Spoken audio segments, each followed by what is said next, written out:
listening to the Agent Survival Guide podcast,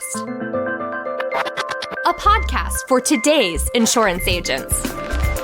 Informing, educating, empowering, improving the way you do business in an industry that's anything but static. In today's episode, senior content marketer Jeff Snyder from Ritter Insurance Marketing is back to talk about an update to the content library. In today's episode, joining us back on the podcast again, we have Jeff Snyder from Ritter Insurance Marketing. He is our senior content marketer, and he is the writer behind all of the fantastic items that you will find in the content library. Welcome back to the show, Jeff. Hi there, Sarah. How's it going? It's going. All righty. Yeah. So first, let's maybe get a brief definition of what the content library is. Think of it along the lines of if you had to write this for Twitter back when you had the character limit. Way back when. Not the 500 character limit, maybe like the 280 character limit. Sarah, you know that's hard for me. How would you explain the content library? So really simply, the content library gives you the tools to run your own content marketing strategy. The hardest part, of course, is making the content. Mm-hmm. We've done that for you. Pick the content you need. Use it as you see fit. Okay. And for anyone who is super brand new to the idea of marketing or content, what is content marketing? Content marketing is a type of indirect marketing where you create content that your clients, readers are going to want to interact with. So a great example of that is the topic we're talking about today, which is cooking for beginners.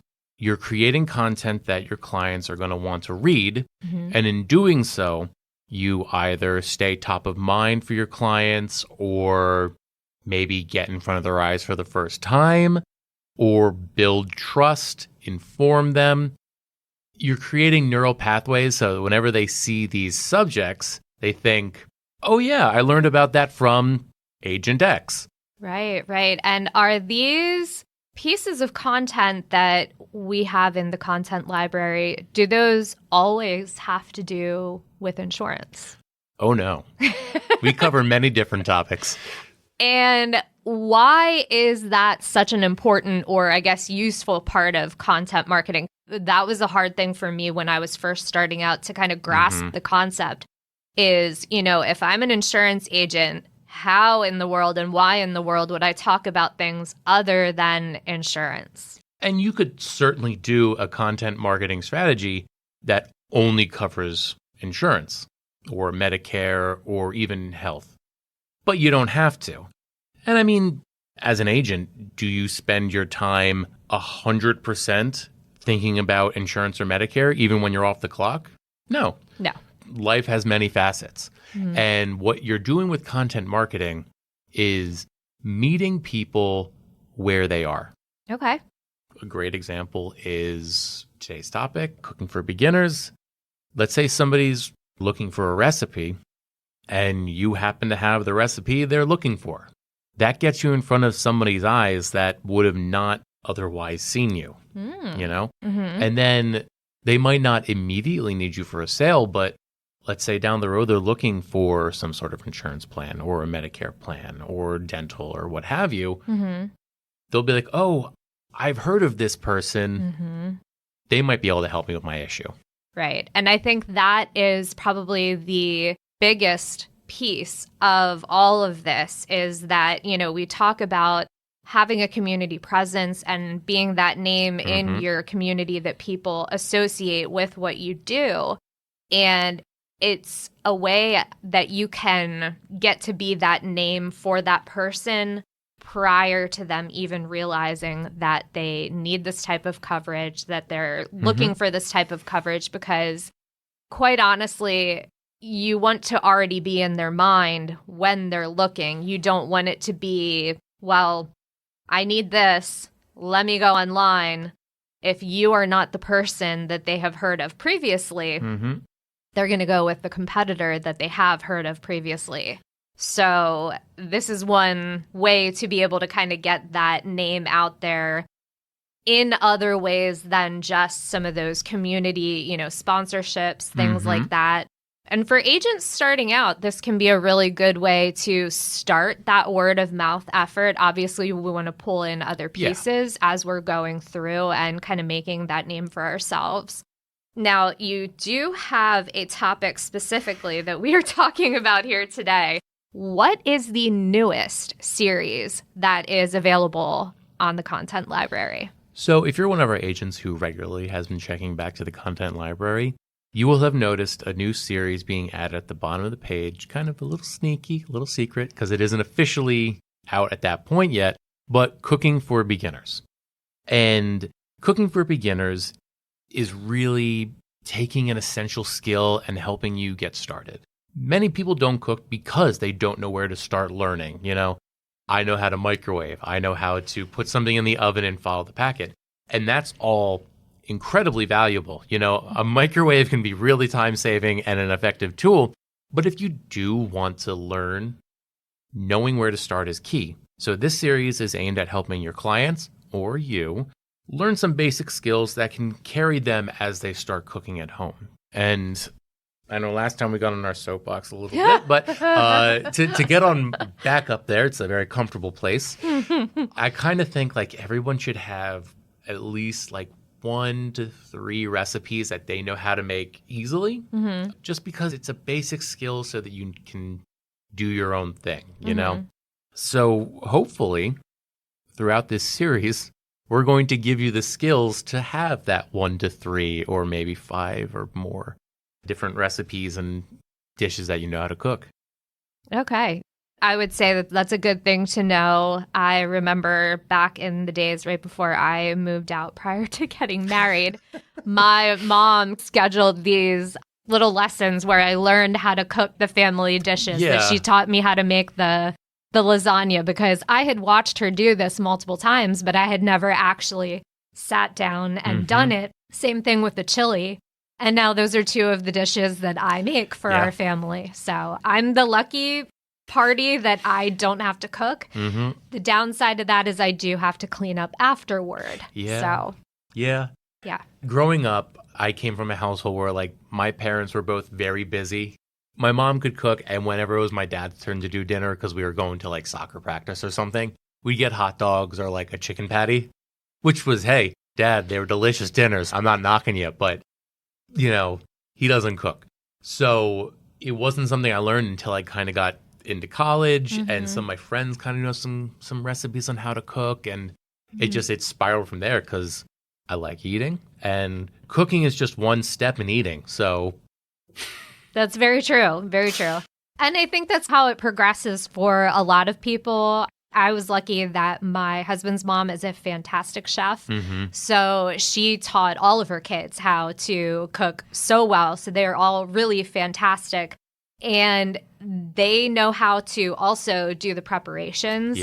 So when I needed to learn how to julienne potatoes, my husband was able to teach me how to do that.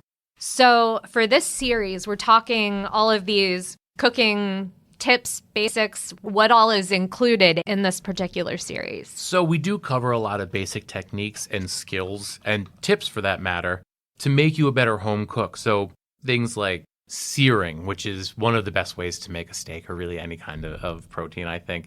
Seasoning tips, like it was just my birthday upon recording this recently, and we made steak for my dinner, and I seasoned it a day and a half in advance. Ooh. Yeah, so that we could, what effectively happens when you season well in advance is it gives the seasoning, whatever that is, time to sink further into the meat. If you season it right before you cook, most of the time you're just getting that seasoning on the outside layer. And in some cases that could be good, but man, when you do it on a steak and you let it sit and then you dry the outside, I'm now...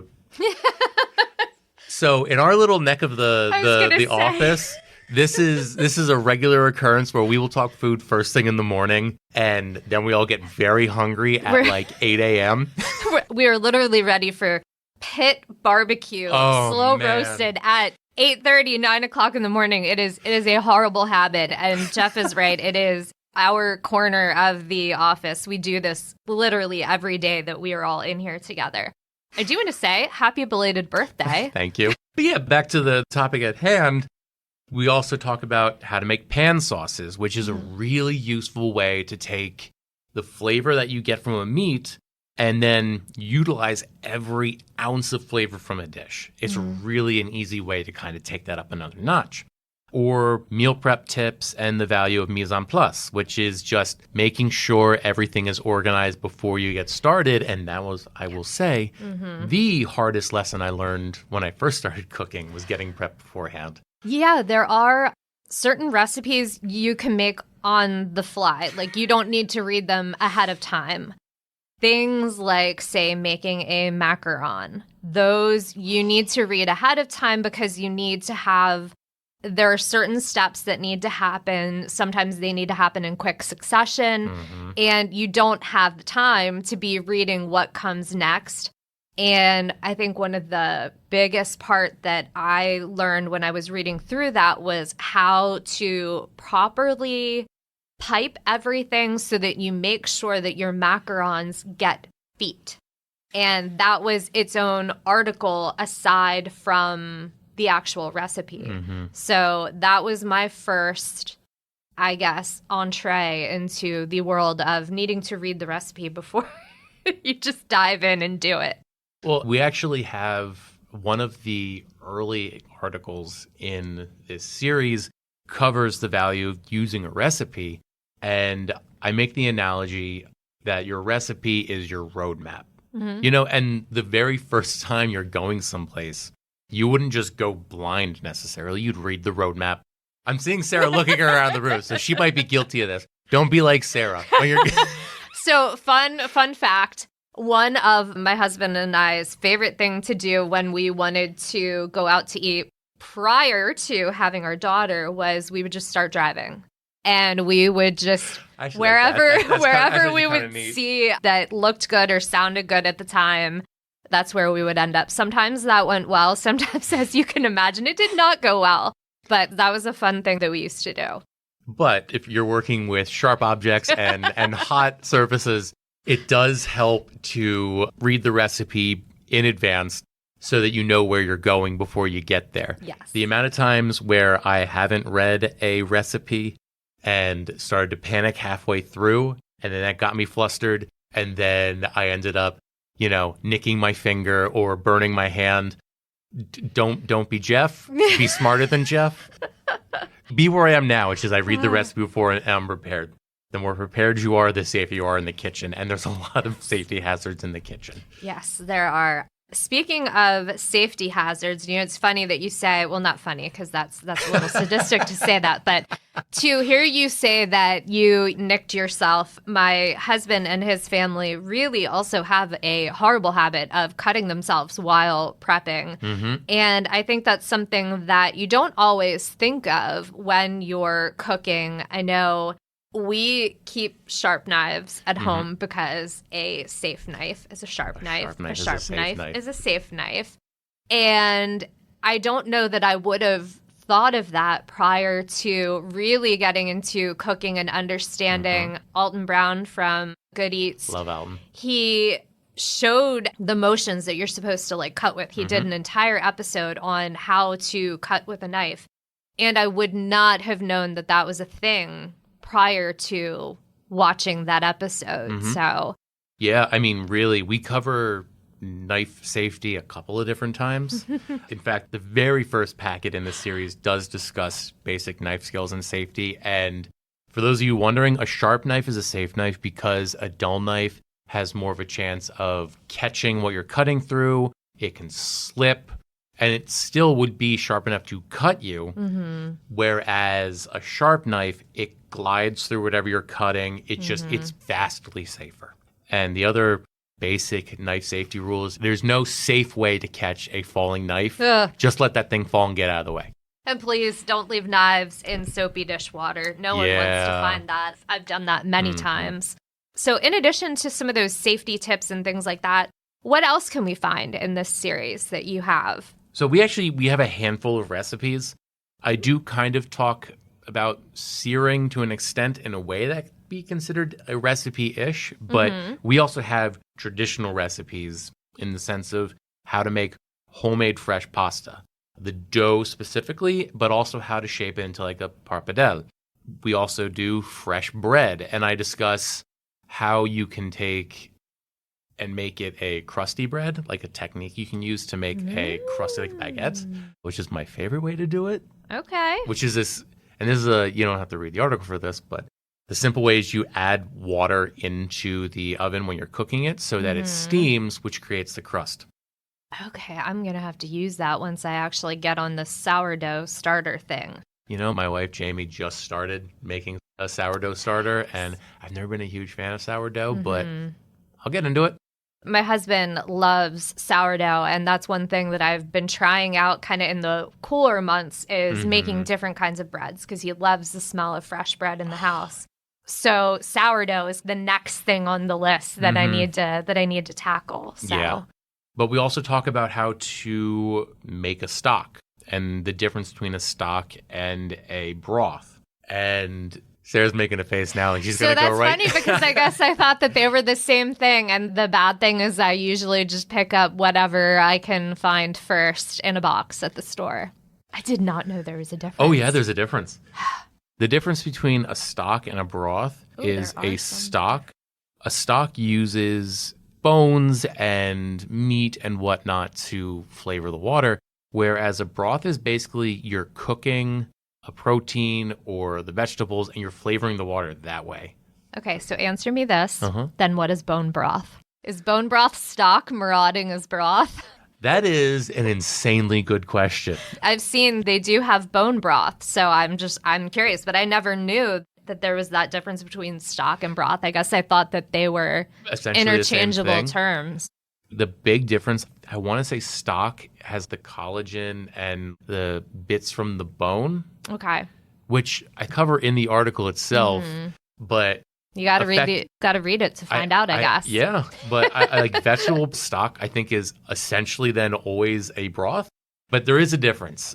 What I really like about making stock is that you can take leftovers. Like whenever my wife and I make a roast chicken or a turkey or what have you, I will then make a stock. Off of that, I take the carcass and I put it in and make a stock that way. Okay. So you're not just throwing it away. You're utilizing everything. And it kind of, in a sense, cuts down on waste. You're at least getting more out of that than you would otherwise. Right. Or whenever we get crab legs or lobster shells because they're on sale, or shrimp shells for that matter, we save them and then I make a seafood stock off of that.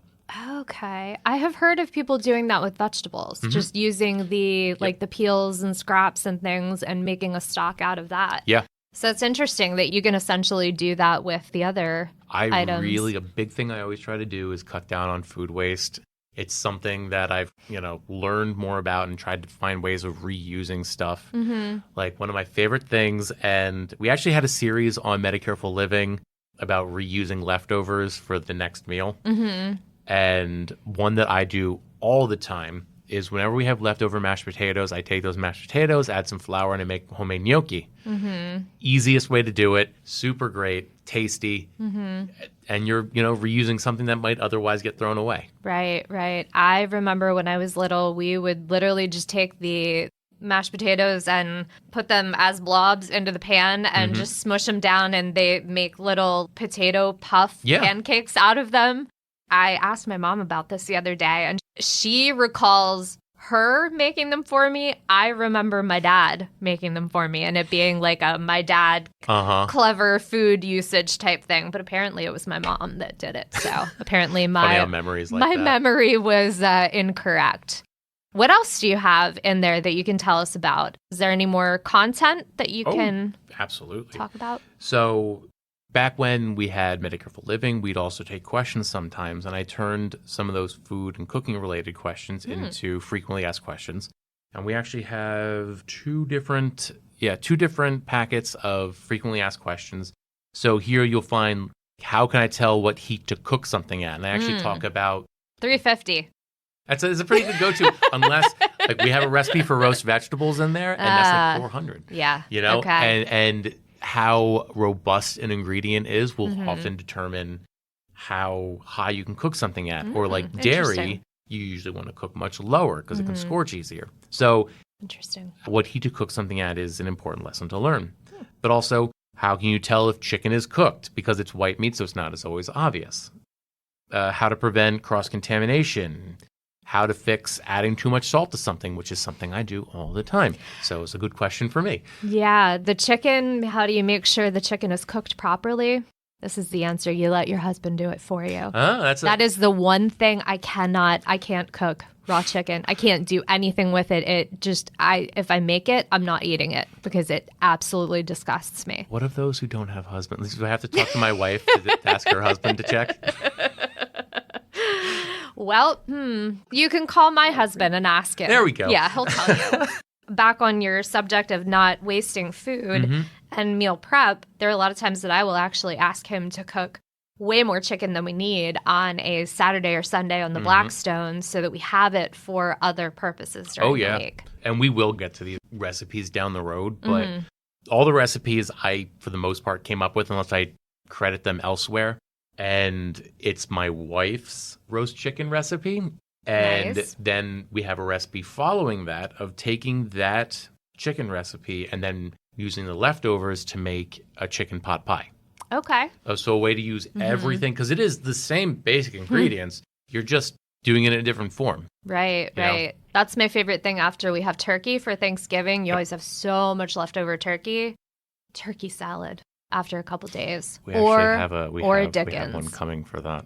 Nice. Down the road, I believe it's a holidays series, and it covers kind of all the holidays, but it's ways to reuse Thanksgiving leftovers was one that I wrote shortly after. So many ways. Oh, man, it's amazing. So many ways. Okay, so now I kind of mentioned this a little bit earlier when we were talking about the whole, I'm an insurance agent. Yes. I talk about insurance. How do I use these pieces that are talking about cooking in a way that doesn't seem strange for me to be talking about cooking? Sure.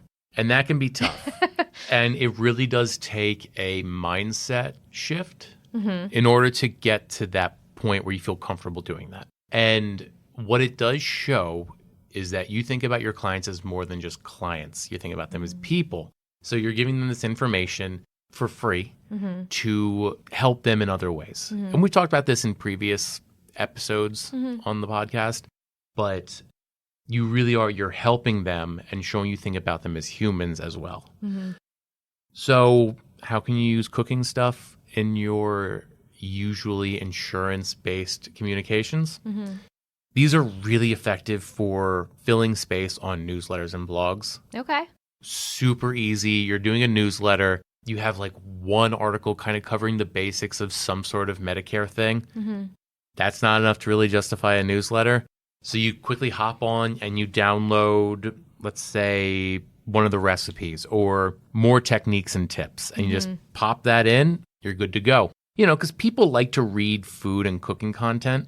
So this really pads out your content in a way that is effective for people to be reading, enjoyable, and easy on you. That's kind of a critical part of this. Right. But also, useful at the same time, that they're either learning something, or if it's a recipe, being delighted by the fact that they're getting this recipe that maybe they wouldn't have had to go out and research. Like, I know if I'm looking for a recipe online, I typically cobble together, a couple of recipes to make whatever it is I'm making. To have a recipe that is vetted by somebody else, that, you're saying this is good, this is going to turn out the way that you want it to turn out, that is such a valuable thing. I mean, that's why a lot of these sites online exist, because of the fact that so many people are going in and making them and all of that, that you don't feel like you're just going to make this and it's going to absolutely blow up in the oven. Well, and think about it this way. If you do send them a recipe and they use the recipe and they love it, they're going to come back to you and be like, man, that recipe was fantastic. You have any more? Or they just thank you for the recipe, for the tip, Or let's say you send a tip to them and they say, oh, I've tried this before.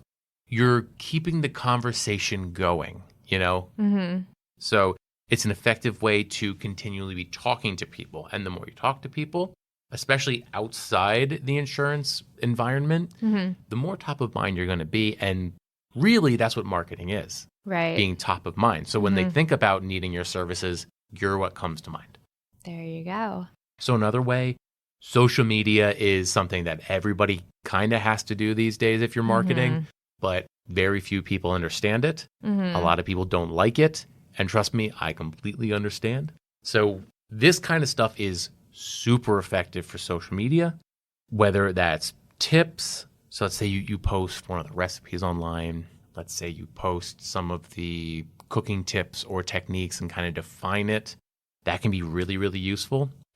Let's say you actually yourself make one of the recipes. You take a photo of it, you post it online and say, hey, doesn't this look tasty?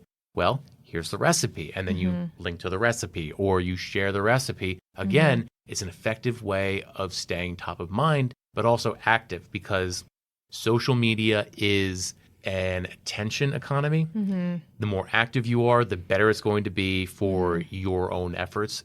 And not just like in terms of getting in front of people, but the more active you are, the more your actual marketing, like your Medicare stuff, is going to pop up in the algorithm. So just staying active, that's effective that way. Right. And I will say, like, the FAQs are made for being shared on social media because a lot of people don't know the answers to those. I mean, Sarah was right here saying, like, how do you test it? Well, you give it to the chicken to your husband. And it's like, again, not everyone has a husband they can trust for that. So, you know, or like, why is food sticking to a non-stick pan? And we kind of cover some of the reasons for that. Or how to safely defrost meat, or what's the difference between a cooking spray, a butter, and an oil in terms of how they're used. You know, and that's from the more frequently asked questions. And those are perfect for sharing online because people do ask those questions. Right.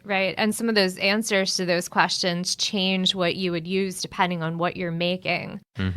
There are things that I definitely have questions about when it comes to baking. You know, there are all different kinds of ways that you can tweak making cookies or cake or whatever to make it fluffier, make it crispier. And it's funny because those are things that, like, my grandmother probably could have spouted off the top of her head. I don't have that knowledge, you know, so that's something that to be able to read something like that. And the other thing is, too, if you're thinking about demographics and the younger generation that might not know those things, they are going to be the generations that are looking for life insurance. They're going to be the generations that are aging into Medicare, looking into preparing for retirement. So this is kind of one of those things that you can find an audience in a lot of different ways. Oh, yeah. And I mean, truly, you talking about the next generation. I do a lot of the consumer marketing efforts directly for Ritter. And one thing we've talked about in the past is you want to be reaching people before they're entering Medicare. Not necessarily marketing Medicare specifically, but you want to be talking about your services. You want to reach them before they get there. Right. So as soon as they enter, they're aware of you. So whether you're talking to them about regular insurance or life insurance, or you want to get to them early. So this is another way you're not talking about Medicare. You're not talking about insurance, but you're still getting your logo, your face, anything in front of them. Yeah. Well, and going back to the Thanksgiving talk, let's go back to pandemic 2020. That was the first year I ever made a turkey, and I couldn't tell you how many things I Googled that year to be able to learn about that. But then also last year was the first year that my husband and I hosted Thanksgiving. So that was like a whole new bunch of questions. And just imagine how your content can potentially come up in those searches when somebody is searching and looking for something like that, or you're popping up on their social media in the couple of days prior to Thanksgiving as they're planning out their menu, trying to figure out what they're going to serve. There are very interesting nuances to the way that social media marketing works, One of the things that I know I am a sucker for, I love social media holidays. And let me tell you, I think food holidays are the majority of what social media holidays are. For the most part. There's also a lot of different health movement awareness weeks and time frames and all of that. There's all sorts of ways that you can tie content to what you're doing and posting and make it relevant to the time frame. Yeah. Just takes a little bit of creative finagling. Well, and also in terms of creative finagling, you can use this series for non-Medicare takeaways with a little creative finagling, you know? So let's say you're at an event or you're talking to a client and you have on your desk business cards and like insurance pamphlets and whatnot. But next to that, you have, I don't know, a homemade pasta recipe with your logo on it. It's such an easy way to grab people's attention. Especially at those events where you're one of 50 different tables and they grab, you know, business cards and direct business stuff and you have something different. You know, they'd be more willing to probably take that recipe or the food thing with your logo or your, you know, contact card stapled to it. And it's just one way of setting you apart, which is a big thing about content marketing, setting you apart. Right. Your uniqueness, or as Dave Dietz would always say, your differentiator. Yeah. What is the thing that makes you different, that makes you special? Yeah, absolutely. And it could be as simple as stapling your card to that handout, or if you take the content, like copy it and then paste it onto some of your letterhead or something, you know, with your contact information, and you just hand that out. Whenever they use that recipe, your contact information and logo are right in front of them. Right, you know? right. And I do have to say, from a compliance standpoint, all of our stuff as is has gone through a compliance approval process. I do have to note that editing or changing materials from their original content library form may void our compliance approval process. Generally speaking, it means, you know, if you're just putting the content on your agency letterhead or adding your logo, your phone number or website, you're probably okay. But if you're at the point where you're, I don't know, changing the content a little bit or adding more than that basic contact information, it might not be compliant anymore. Right. Just we can't say that. Right, right. So just want to note that. There's always something with compliance that we have to mention in every episode, but we do love and appreciate our compliance department. So is there anything else that you would like to tell us about here today? Anything else that is in this particular series, or maybe another sneak peek of what's coming next? Sure. I do want to say this series has taught us a lot of lessons on creating infographics. This has some of the best infographics that Dee has created to date in terms of the content library. I highly suggest you check them out. Some of them are really fun. Dee, our designer, actually made one. One of the FAQs was, how can I cut an onion without tears? And the infographic was so fun. I really like what she did with it. We talk about the different types of knives and which ones are the most valuable, like in terms of like which ones you should get if you have a limited budget, or what jobs they do. And the infographic she made for that is fantastic. She did an amazing job on these, and they're some of the best I think she's done so far. So they're worth checking out. I do enjoy a good infographic. I think they are a very underutilized part of social media, but content in general. It's just, there's such a fun combination of design and information all in one. This series being not insurance related really did allow us to stretch our creative legs a little bit. So that was nice. I was actually sketching out the first draft of the infographics on a piece of paper. They're all on my desk and they look horrific. So Dee was able to take my scribbles. Yep. Dee was able to take my scribbles and make something amazing. So nice. If you're only going to check out one thing, check those out. They're awesome. But, you know, we've talked a lot about food in our little section of the office.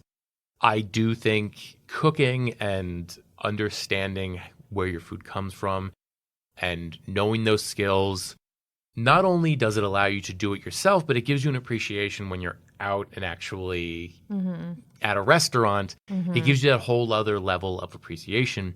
I really think that anyone who looks over this series will get a lot out of it. I'm still regularly learning, you know. This series was a big step for me personally in my own journey. So whether it's helping your clients or yourself, or you're just sending them stuff they already know but they enjoy reading about, it's a super cool series that is fun. I think that's a great way to say it. Okay. Well, honestly, if you were learning as you were going along with this, I mean, I think of you as kind of more seasoned, maybe, as far as your cooking skills go. I know. Sorry. That was intended and not intended at the same time. But yeah, definitely want to check those out now because I'm wondering what else I can learn. So you learn something new every day. That is very true. Very true. So what do you have coming up next? Can you give us a little bit of a sneak peek for next time? I can give you the next 2, actually. Okay. Which will be more timely. They'll be seasonal. So we're coming up on the Halloween and Christmas seasons. So the next 2 series will be focusing on them. The next one coming will be Halloween. Specifically, spooky spots. We've established on this podcast that I enjoy traveling. So these are effectively ghost stories and spooky areas around the world that you can actually visit for Halloween. You know, we have some closer to home. So Gettysburg, some places in New York and Boston, Washington, D.C. But we have some further afield. We have a couple of places actually in the British Isles, one in England and one in Ireland. We have some in continental Europe, one in Argentina, one in Japan. We have it throughout the entire country. So we have some on the West Coast. We have it split up by location. So if you're just looking for something fun to get you in a Halloween mood, that's a great series for that. Okay. And then for Christmas, we have tips on like hosting a senior Christmas party. We have some Christmas-themed recipes, some history stuff, some destinations. It's a huge spread of vastly different content, all centered around Christmas. All right. Well, that sounds great. Thank you for the sneak peek, and thank you for coming on again to let us know a little bit more about content marketing and how we can use some of those non-insurance related pieces. I think this is a really big part of content marketing that a lot of people struggle with. So really appreciate you coming on and sharing your knowledge with us. Thanks for having me. Special thanks again to Jeff Snyder for the interview. Ritter's content library for insurance agents can be found online at library.ritterim.com. If you're already partnered with Ritter, you'll be prompted to log in when you click on a piece of content. If you don't yet have a Ritter IM login, there's a link in the episode notes to help you get started. It's the one right underneath the content library link. Also there, you'll find a few other episodes we think you'll enjoy, like our previous interviews with Jeff and other marketing-related episodes. Thanks so much for listening to this installment of our show. We will see you next episode. The Agent Survival Guide podcast is a production of Ritter Insurance Marketing, an integrity company. Special thanks to Jeff Snyder for the interview. Recording and production by me, Sarah Ruppel. Podcast design by Urban Rivera. Artwork by Tina Lamoureux. Like, follow, rate, and review our show wherever you get your podcasts.